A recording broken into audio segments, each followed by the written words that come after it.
ba? Yung dynamics naman, yung kabaliktaran ng statics, para yun sa mga mechanical engineering. Those are the engineers who study the movements, no, or yung dynamics mismo ng ating mga objects. So kapag statics, at rest lang siya, basically the system is in equilibrium. I think alam nyo na yan, di ba? So refresh lang natin. So why do we need to study this? Kasi basic lang naman to, di ba? Bakit kailangan natin pang pag-aralan to para sa board exam? So, prerequisite kasi to guys para maintindihan ninyo yung strength of materials, theory of structures, RCD, and steel design. Okay, take note ha, yung sasabihin ko. This experience ko sa board exam, 50 to 60% ng items doon falls under basic structural engineering. So statics, strength of materials, and theory of structures. So kapag magaling ka sa basic structural engineering, malaki yung chance mo na papasa ka sa structural engineering and design sa board exam. So how about itong RCD and steel design? So don't worry guys, madali lang yan kapag na-master mo yung basic. Kasi yung RCD and steel design, strength of materials lang yan or statics lang yan, na nilagyan lang ng code provision. Ganun lang yan. Okay? So, ito yung mga pag-uusapan natin. Una, we have forces lang yan.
Na nilagyan lang ng code provision.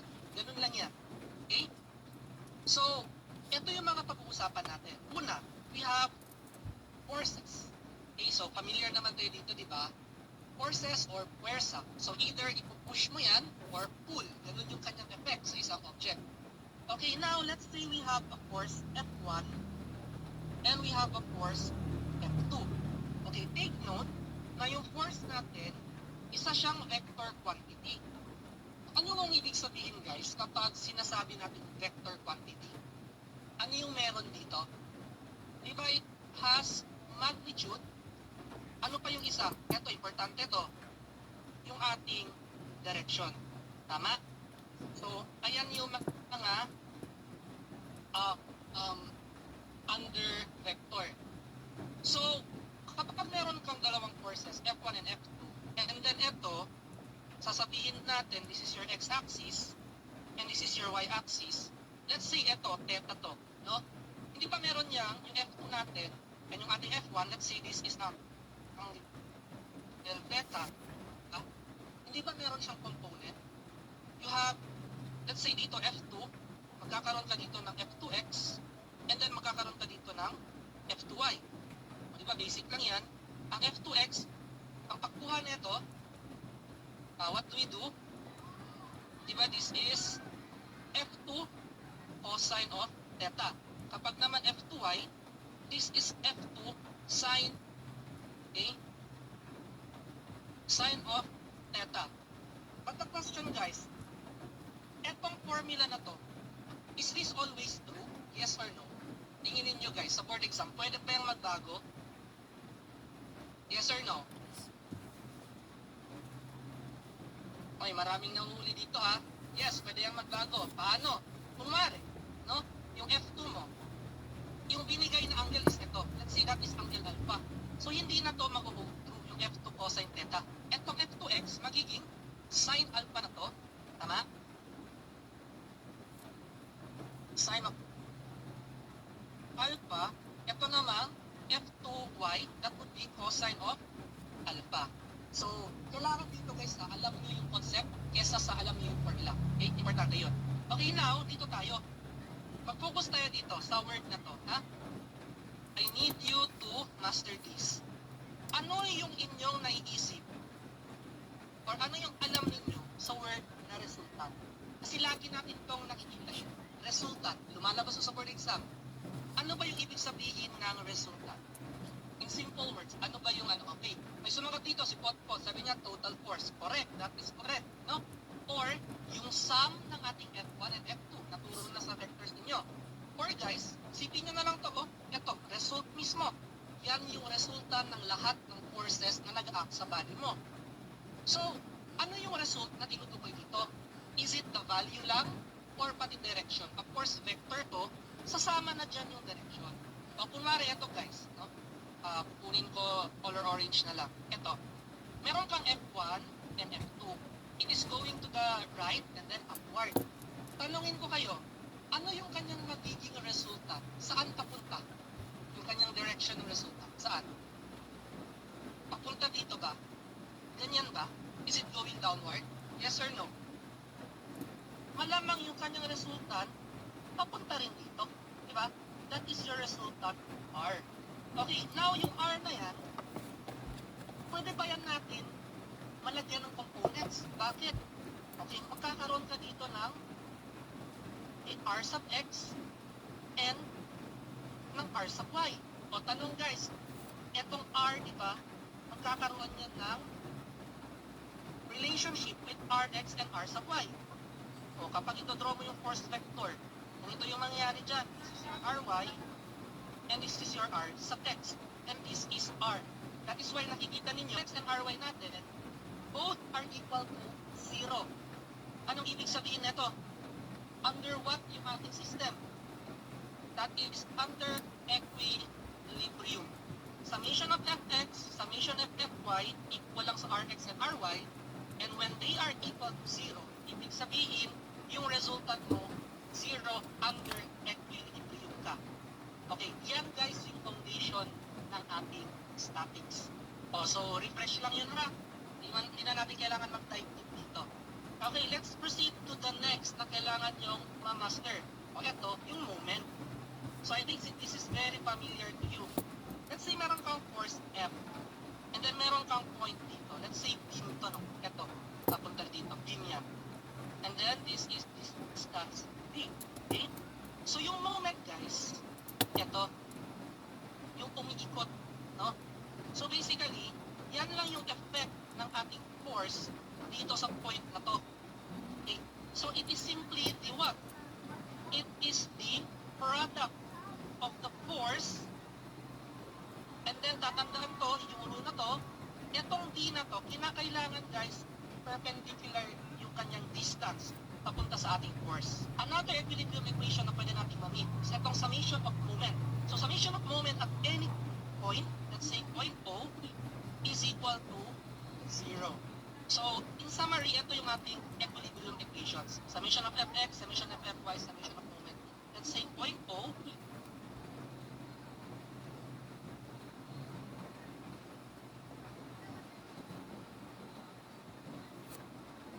is equal to 0. So, in summary, ito yung ating equilibrium equations. Summation of Fx, summation of Fy, summation of moment.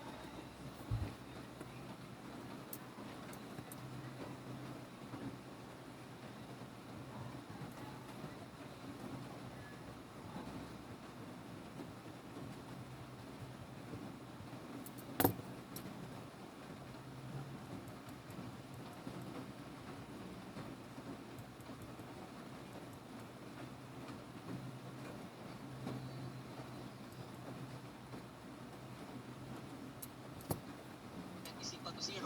Ano pa yung kailangan yung tandaan? Of course, the sign convention. So usually, kapag horizontal yung pinag-usapan, yung ating sign convention dito, to the right ay positive. Kapag Fy naman, upward is positive. Kapag moment is clockwise, positive. But guys, it doesn't mean na ito lang yung tama, no? Kapag preferred ninyo na yung left ay positive, the downward ay positive, counterclockwise ay positive, correct pa rin yan. Pwede lang yan. As long as consistent ka sa paggamit ng sign convention. Okay? Pero sa akin, no, kasanayan na, ito yung ginagamit, so I think mas mabuti i-follow nyo na rin ito. Okay. So I think with that, three forces is 80 kilonewton and acting horizontally to the right. Okay. So makinig dito ha, mind you, this is a past board exam problem. Okay? So hindi lang ito gawa-gawa ha, lumabas na ito sa board exam. So may chance na ulitin ni Ma'am Praxi. Pero of course, kapag makikinig kayo dito, huwag nyo i-memorize yung answer. Intindihin nyo kung paano nag-arrive sa tamang answer. Okay? Intindihin nyo yung tamang process. Okay, so kapag kayo magsusolve guys, actually bonus na to eh. Kasi summation of forces, summation of forces, summation of moment lang. Ganun lang yung mga statics. Okay? So dito guys, dito sa ating free body diagram, ito yung magiging itsura niya. Okay, that is R, 80 ating ma-deduce. No? Kailan ba ako magkakaroon ng R na 80 kilonewton and then to the right? Kailan ba yan nangyayari? Ano ba dapat yung magiging value ng Rx and Ry based on the given condition? So isipin nyo ng maigi guys.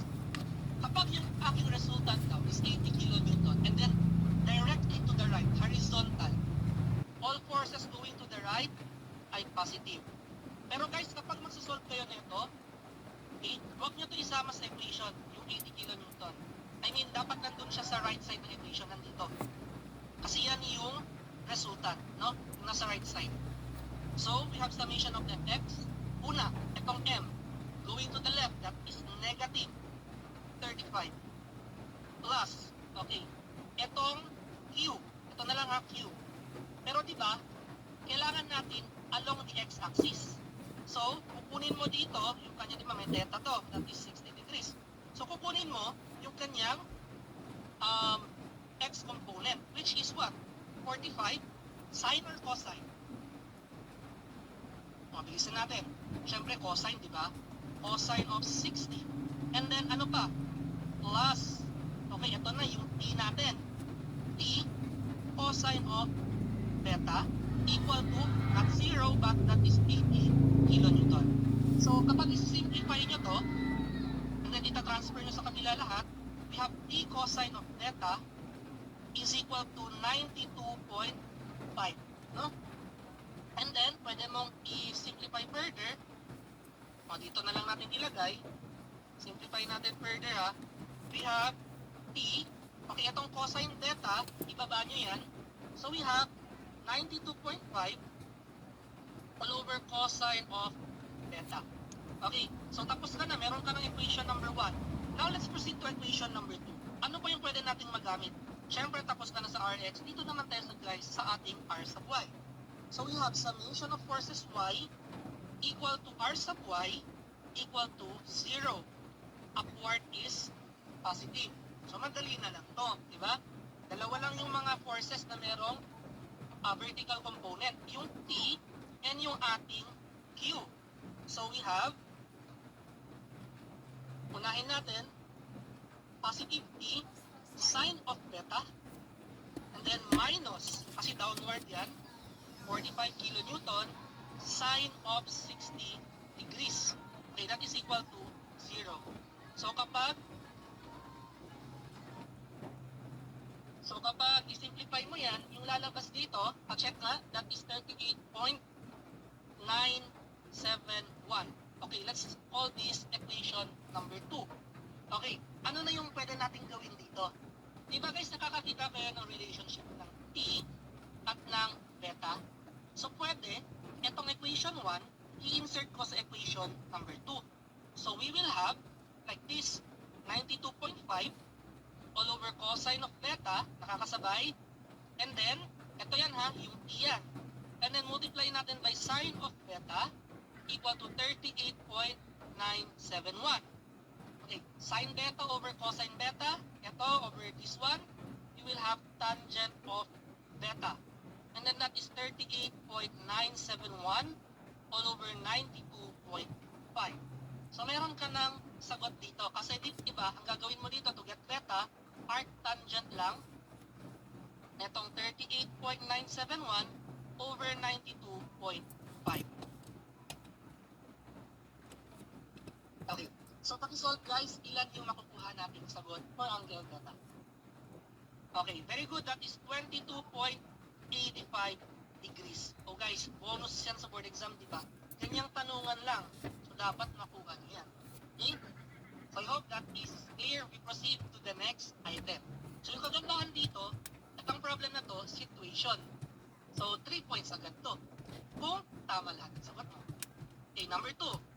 Kapag daw yung ating angle theta is 60 degrees, hanapin daw natin yung force T, ito yung force T, sabi dyan, such that daw, yung resultant natin, horizontal to the right. Okay, may condition na naman. Ito yung ating resultant natin. Yung result, hanap, so 3 points agad to. Kung tama lahat ng sagot mo. Okay, number 2. Kapag daw yung ating angle theta is 60 degrees, hanapin daw natin yung force T, ito yung force T, sabi dyan, such that daw, yung resultant natin, horizontal to the right. Okay, may condition na naman. Ito yung ating resultant. Okay, to the right.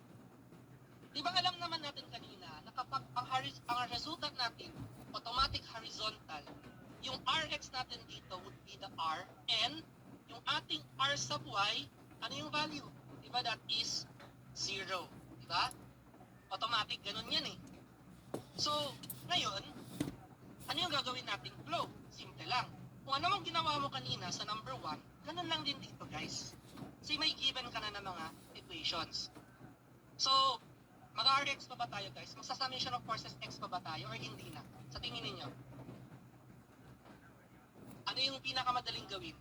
Dadaan pa ba tayo sa RX? Or diretso na tayo sa RY? Okay, RY na lang. Okay, bakit hindi ka nadadaan sa RX? Kasi pag ginawa mo yan, summation of forces